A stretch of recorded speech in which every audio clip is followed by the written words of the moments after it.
Students, आज हम लोग लेसन नंबर 3 की एक्सरसाइज 3.2 को सॉल्व करेंगे। इसको सॉल्व करने से पहले इसमें प्रयोग होने वाली कुछ संक्रियाओं को पढ़ेंगे जिन पर ये एक्सरसाइज आधारित है। इन संक्रियाओं को पढ़ने से पहले कुछ इसमें पीछे का सिलेबस भी यूज होता है जो कि लास्ट वीडियो में आपने पढ़ा था, इसलिए लास्ट वीडियो को देखना अति आवश्यक है। तो आइए चलते हैं इस एक्सरसाइज में उपयोग होने वाली कुछ संक्रियाओं के बारे में जानते हैं कि क्या होती है। तो इस एक्सरसाइज में कुछ संक्रियाएं हैं जिसे हम आपेहुओं पर संक्रियाएं कहते हैं। तो आपेहुओं पर संक्रियाएं क्या है? आपेहुओं पर संक्रियाएं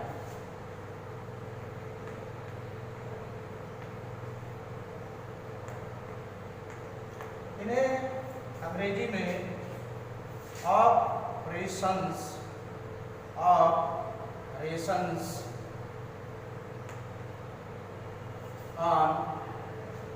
मैट्रिक्स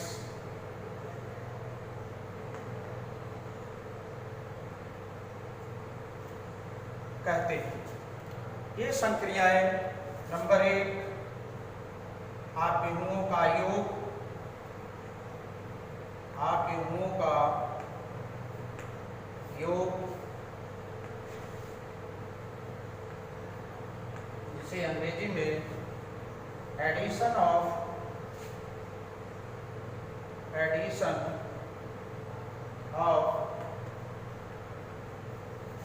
मैट्रिक्स कहते हैं। दूसरा है एक आपेहु पर अदिश का गुणन, एक या किसी आपेहु का एक अदिश से गुणन, किसी आपेहु का अदिश से का एक अदिश से गुणन या अदिश से गुणन।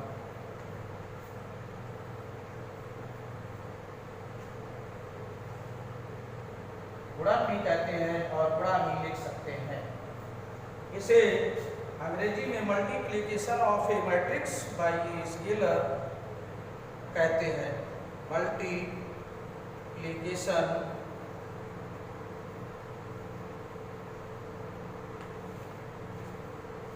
Of A matrix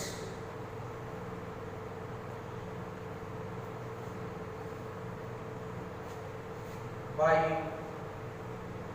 a scalar,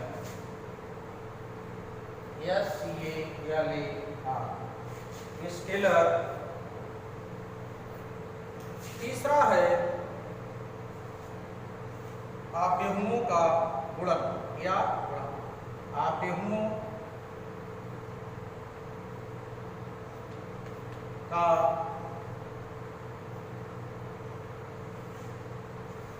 गुणन अर्थात मल्टीप्लिकेशन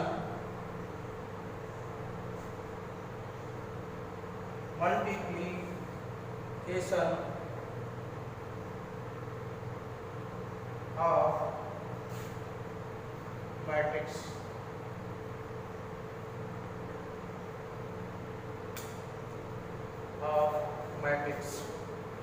तो सबसे पहले संक्रिया है एक आपेहुओं का योगफल। आपेहुओं का योगफल तभी संभव है जब आव्यूहों का क्रम समान हो। फॉर एग्जाम्पल,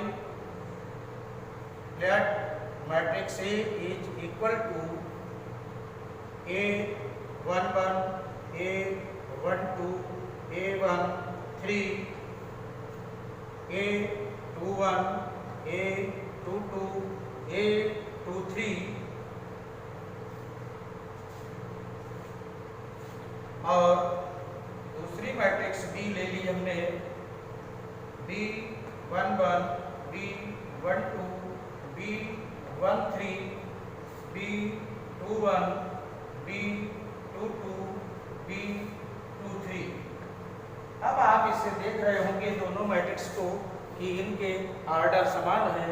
इसका ऑर्डर 2/3 है, जो कि आप लास्ट वीडियो में पढ़ चुके हैं कि इसका ऑर्डर 2 रोज एंड 3 कॉलम, तो इसका ऑर्डर हुआ 2/3। इसमें भी 2 रोज है एंड 3 कॉलम्स है, तो इसका भी ऑर्डर 2/3 हुआ। तो आव्यूहों का योग तभी संभव है जब उनके क्रम अर्थात ऑर्डर सेम हो। तो इन दोनों को ऐड करते हैं। ऐड में क्या होता है, इनके संगत अवयवों का योग हो जाता है। संगत अवयव मीन्स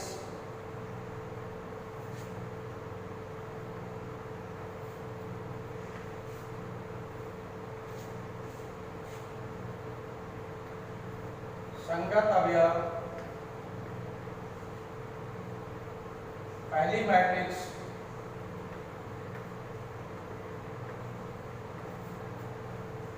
में A11, इसके संगत दूसरी मैट्रिक्स में B11 एंड A मैट्रिक्स में A12 एंड B मैट्रिक्स में B12, ये इस प्रकार संगत अवयव कहलाते हैं।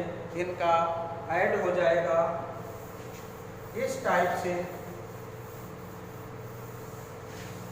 तो अवयवों का योगफल इसी प्रकार 3 अवयवों को भी जोड़ा जा सकता है। तो A + B is equal to A11 plus B11 A12 plus B12 A13 plus B13 A21 plus B21 A22 plus B22 A23 plus B23। ये इस टाइप से इनके संगत अवयव ऐड कर दिए जाते हैं और ऐड करने से जो मैट्रिक्स प्राप्त होती है वह उन दोनों का योगफल कहलाती है। अब नेक्स्ट ऑपरेशन है किसी अवयव को एक अदिश से गुणा। दूसरा है, अभी आपने लिखा था किसी अवयव का अदिश से गुणा, तो ये किसी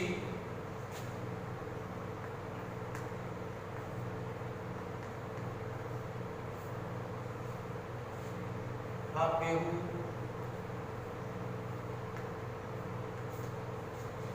का एक अदिश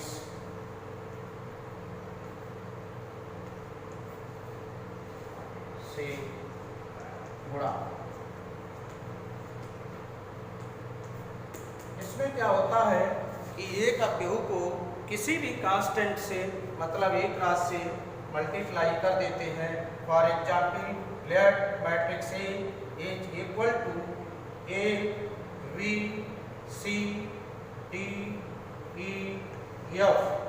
ये मैट्रिक्स है जिसकी फर्स्ट रो है A B C and second row है D E F। तो इसको एक अदिश से गुणा कर दिया कैसे, तो इसमें कैसे गुणा करेंगे मैट्रिक्स में ए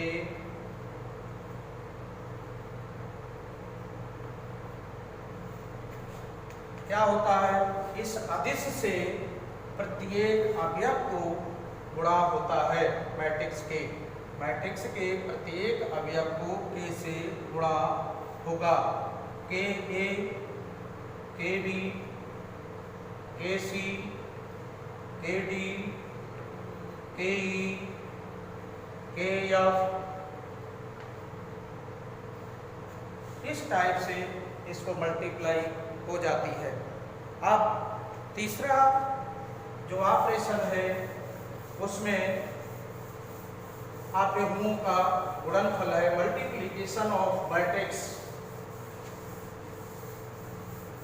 थर्ड, अवयवों का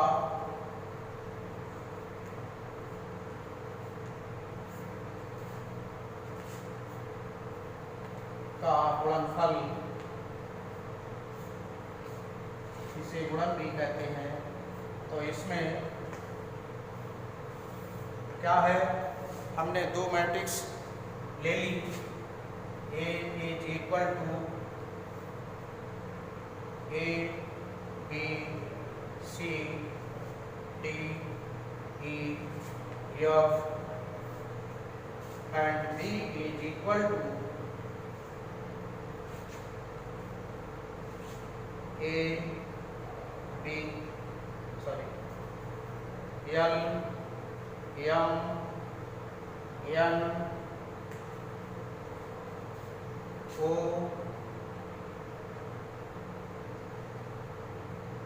पी क्यू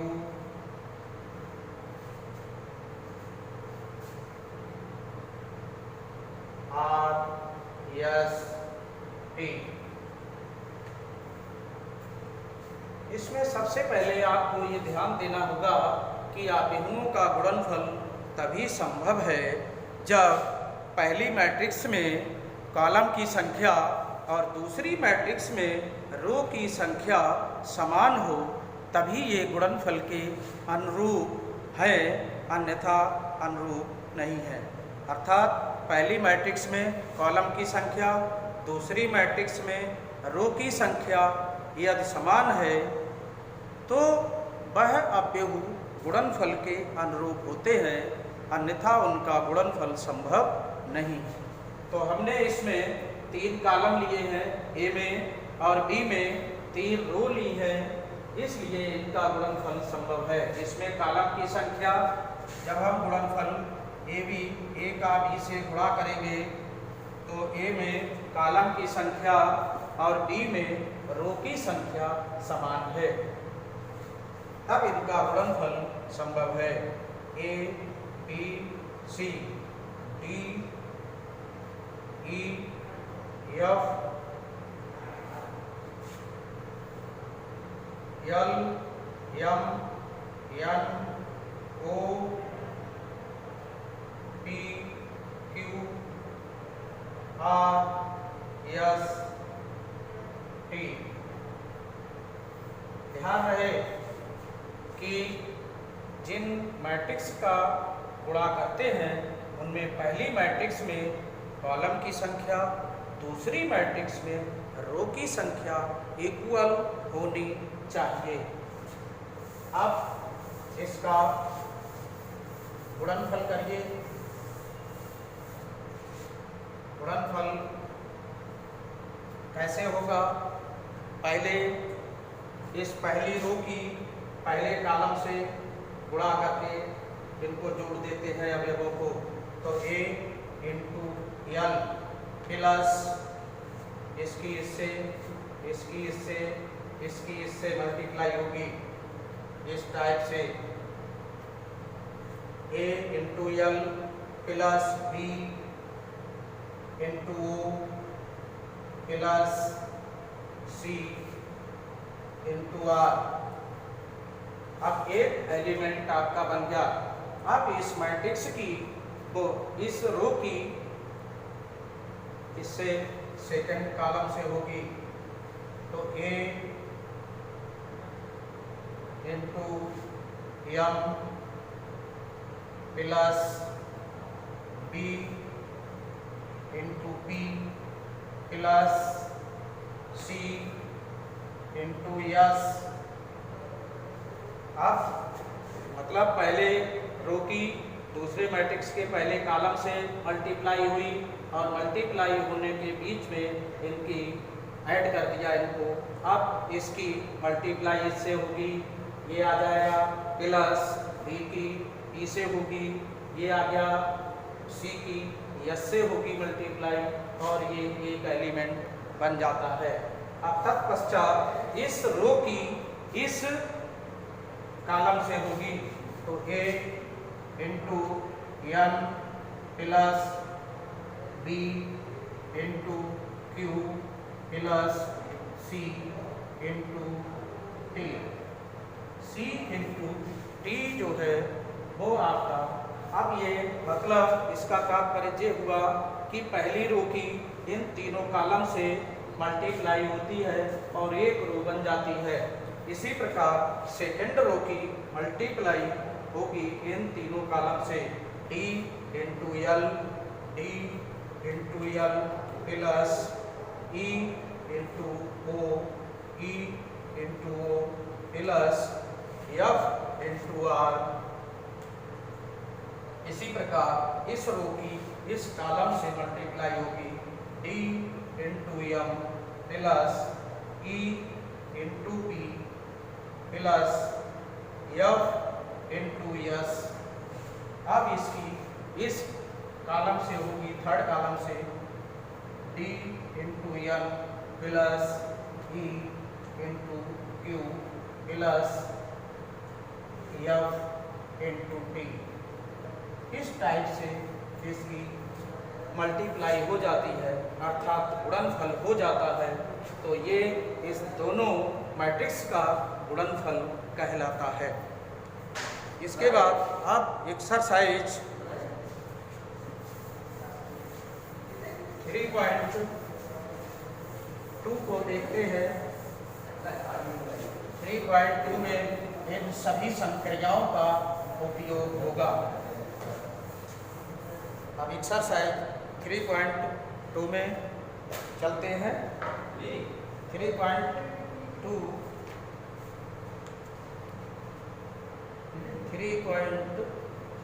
एक्सरसाइज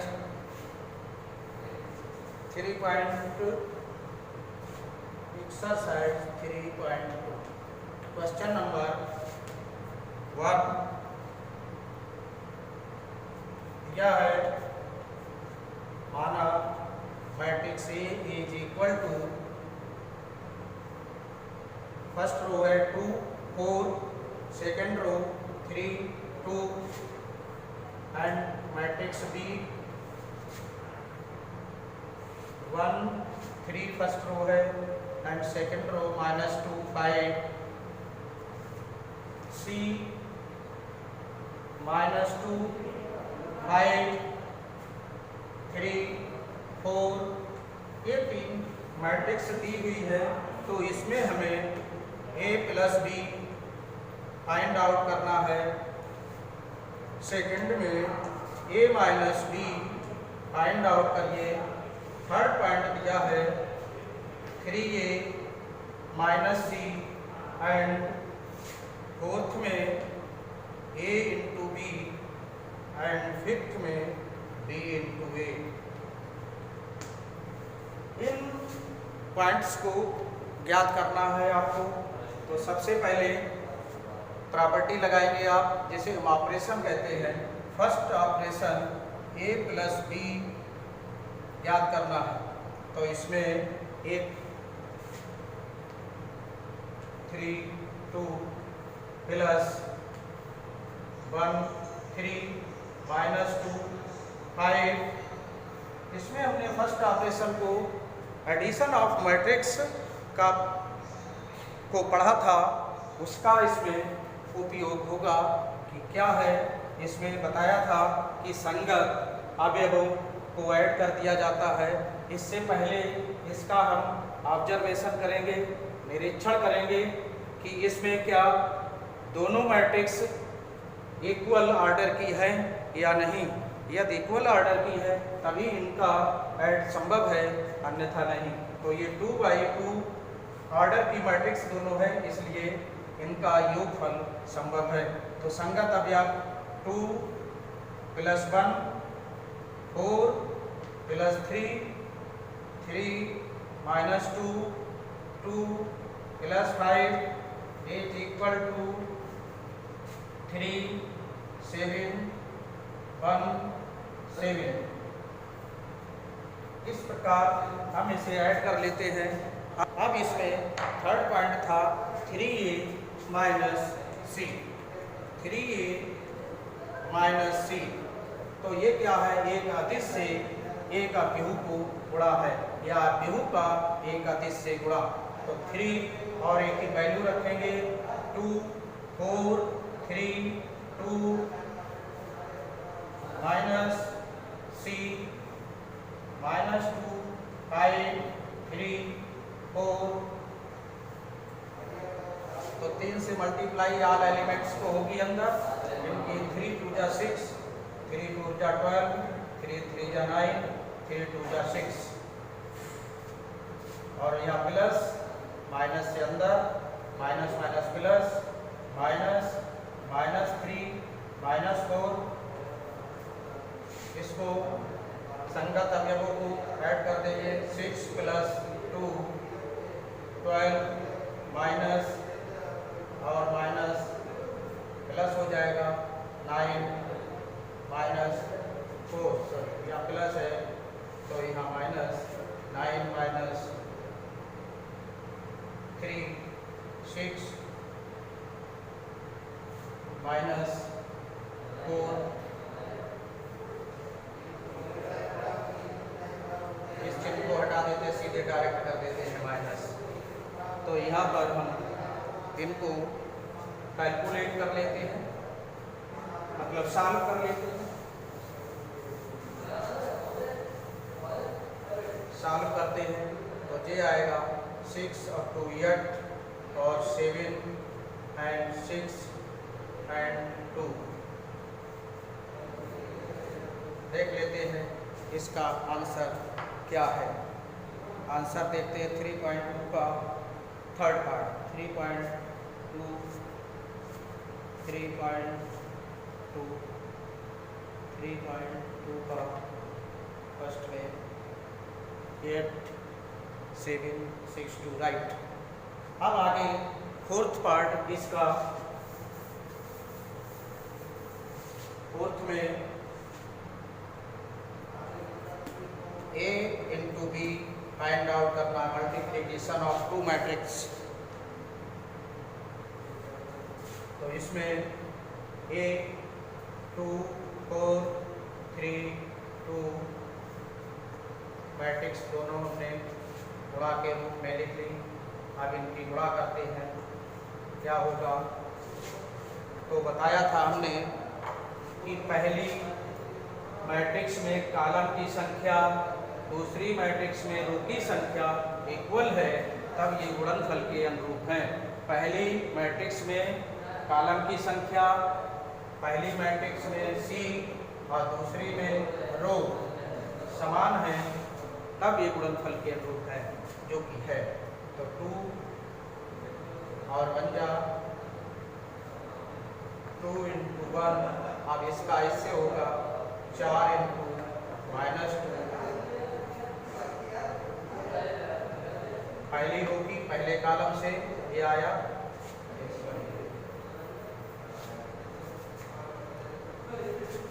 पहले रो की पहले कॉलम से +4 × -2।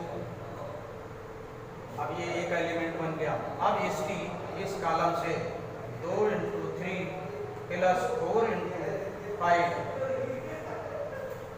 अब इसी टाइप से सेकेंड रो की इस फर्स्ट कॉलम से 3 × 1 + 2 × -2।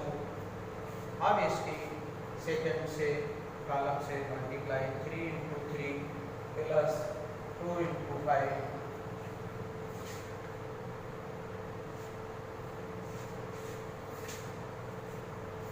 इसको सॉल्व कर लीजिए। 2 माइनस 6 प्लस 20, 3 1 जा 3, माइनस 2 2 जा 4, 3 3 जा 9 प्लस 10। अब इसको और आगे सॉल्व कर लेते हैं और इस प्रकार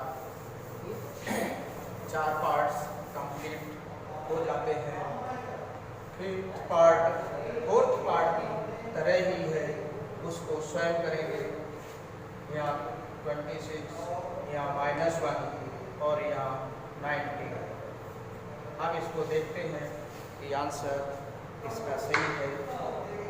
चेक कर लेते हैं आंसर को कि आंसर सही होना ही चाहिए। -6, 26, -1 एंड 90।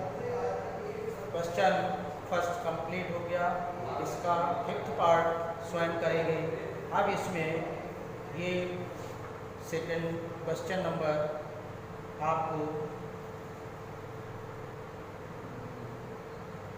2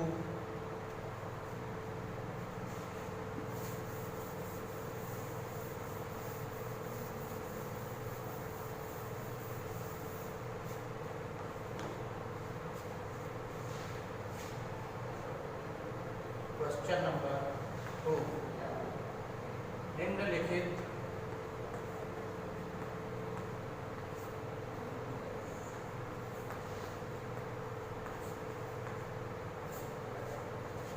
को परिकलित कीजिए। परिकलित मीन्स होता है गणना कीजिए। परिकलित कीजिए मीन्स गणना कीजिए। तो गणना करेंगे। क्या कह रहा है, निर्देश कर रहा है क्वेश्चन आपको।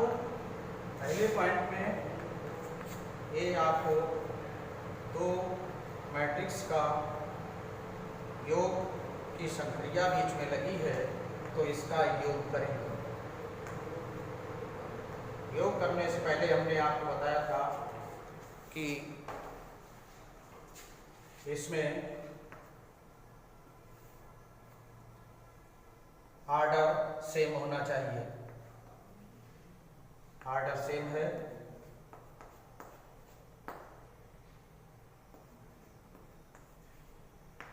तो संगत अवयवों को ऐड कर देंगे। ऐड कर दिया। पहला अवयव इसमें ये संगत अवयव कहलाते हैं। ये इसके संगत, ये इसके संगत, ये इसके संगत, और ऑर्डर हमारा दोनों मैट्रिक्स का सेम है, इसलिए ये योगफल के अनुरूप हैं। तो ये 2a 2b 0 2a, इस टाइप से हमारा ये क्वेश्चन कंप्लीट हो जाता है। अब इस चैनल को सब्सक्राइब कीजिए। आगे के क्वेश्चंस नेक्स्ट क्लास में देखेंगे।